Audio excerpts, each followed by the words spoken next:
সবাই একটু silent please, একটু একটু শুনবেন প্লিজ।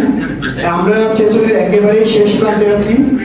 তো মানসিক শক্তির কিছু উদাহরণ আমি একটু বলতে চাই, যেটা হচ্ছে যে আজকে আমি খুবই অসুস্থ।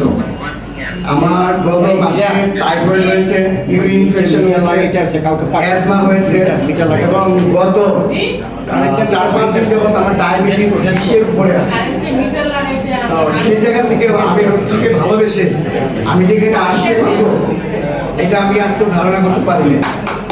তো আপনার কিছু বিষয় আছে যে মানসিক, রবীন্দ্রনাথের একটা কথা আছে যে আছে দুঃখ আছে মৃত্যু, বিরহ তখন লাগে, তবুও শান্তি, তবু আনন্দ জাগে।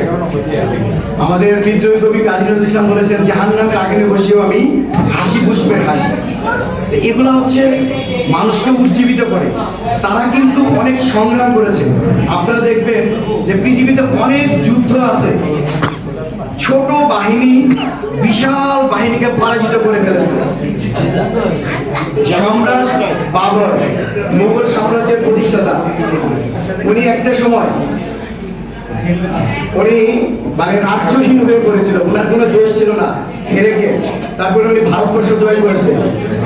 ওনার সেনাবাহিনীর সংখ্যা ছিল হচ্ছে মাত্র 20,000, আর 1 লক্ষ সেনাবাহিনীর এগেইনস্টে সুশিক্ষিত প্রশিক্ষিত বাহিনীর বিরুদ্ধে সে জয়লাভ করেছে। এটা কিভাবে হয়েছে? মানসিক শক্তি। আপনারা দেখবেন যে সমাজে যারা অবহেলিত, আমি কিছু কিছু জিনিস দেখি যে আজকে অনেক 2 হাত নাই, পা নাই, আপনাদের তো মনে করেন যে আপনারা একটা মানে অঙ্গহানি, তারপর আপনারা যেভাবে পারফর্ম করতেছে যে আপনাদেরকে দেখে আমরা আরো উজ্জীবিত হই।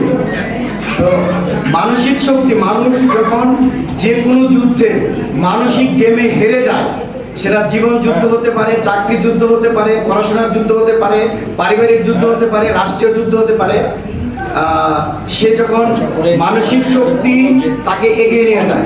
তো আমি আরো কিছু আমার কাছে মানে সেগুলো দেখি, যেটা হচ্ছে আজকে আমাদের যেমন ধরুন মুক্তিযুদ্ধ, আমরা 9 মাস মুক্তিযুদ্ধ করে আমরা একটা প্রশিক্ষিত সুশিক্ষিত একটা বাহিনীর বিরুদ্ধে আমরা বাঙালি লুঙ্গি গামছা পরে আমরা দেশ স্বাধীন করেছি।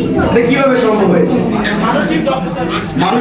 মানসিক শক্তি, কারণ একটা ন্যায়ের শক্তি। নৈতিক যুদ্ধে কোনো পরাজয় নাই, নৈতিক যুদ্ধে মানুষের কোনো ক্লান্তি হয় না, ক্লান্ত নাই। যেটা হচ্ছে যে দেখেন, আপনার কিছুদিন আগে একটা দেখলাম যে 43তম BCS সে সুপারিশ প্রাপ্ত হয়েছে, তার বাবা একজন কৃষক, সে একটা ইউনিভার্সিটিতে পড়াশোনা অবস্থায় সে দারোয়ান ছিল, সে সিকিউরিটি গার্ড ছিল। কিছুদিন আগে সে শিক্ষা ক্যাডারে সুপারিশ প্রাপ্ত হয়েছে। এরকম অসংখ্য উদাহরণ আছে পৃথিবীতে।